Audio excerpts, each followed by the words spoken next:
Alright guys, my name's Stevie Martin aka Hassel FPV, and today we're going to be talking about the top 5 tips for beginners just getting into FPV, because they're super important.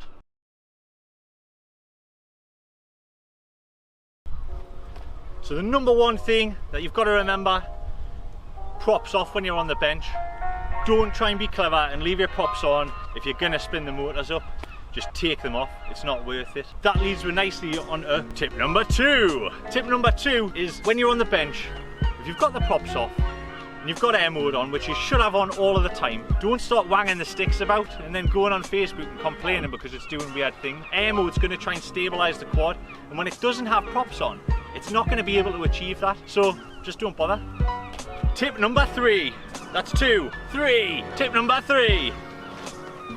Tip number 3, if you're going to get into FPV, I would highly recommend that you build your own quad first and don't go and buy a bind and fly. The word bind and fly is a bit misleading because regardless of what you buy, even if you just bind it up, you're still going to have to do some setup anyway. But one of the main benefits that you get from building your own first quad is that you get an appreciation for how it all goes together, how everything works, what bit does exactly what, and if you break it, which let's face it, you will, you're going to have the knowledge there already to be able to fix it.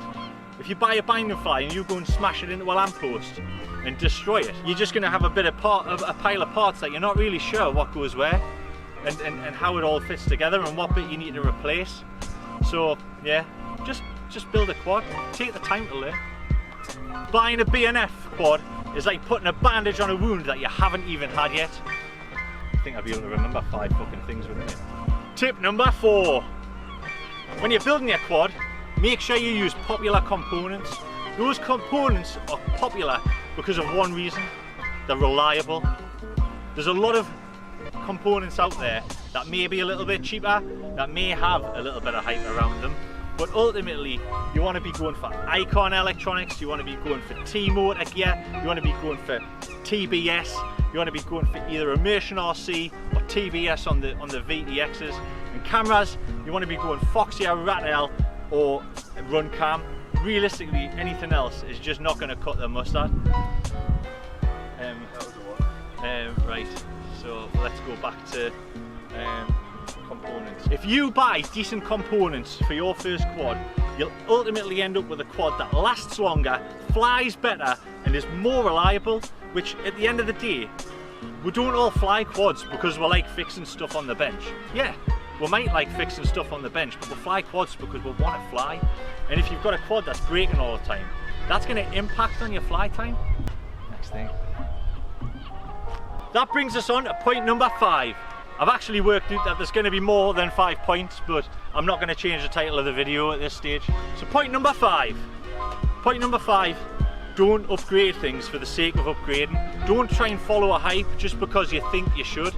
If you've got a quad that works and you're happy with, keep it as it is.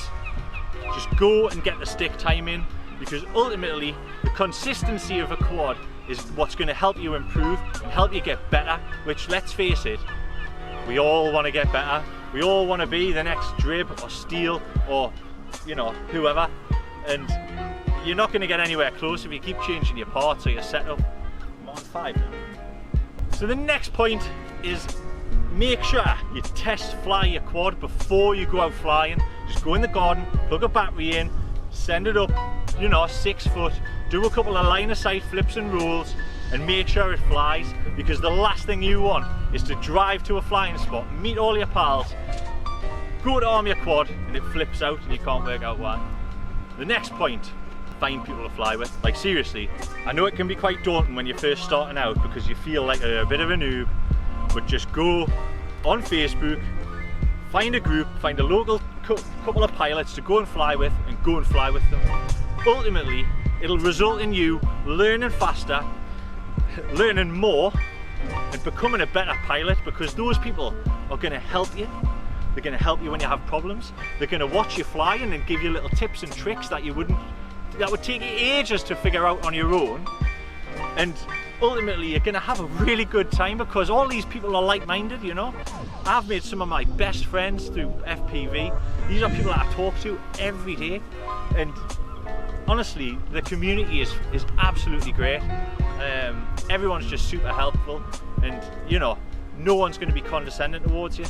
If they are, PM me, tell us, and I'll just name and shame them all over all of the Facebook groups, because that's not why we do this. So, the final point. So this point is, make sure you do a checklist. It might be a mental checklist, one on your phone, one on paper, but before you go flying, tick everything off. Have you got your batteries? Have you got your goggles, your TX, your goggle battery, your transmitter battery, plenty props? Obviously do your test flight. Have you got all the right tools that you're gonna need? You know, just make a list of everything you're gonna need and tick them all off. GoPros, GoPro batteries, ND filters. Make sure you've got them before you leave the house, because if you get to the flying spot, like I did a few weeks ago, and you open your bag and your transmitter isn't there, you're gonna have a pretty shitty time. And on that note, I hope you all have a great summer flying, and yeah, get out there, rip some packs, but most importantly, just have fun, because we have got one of the most exciting, adrenaline fueled, fun hobbies to have, and yeah, just enjoy yourself, man.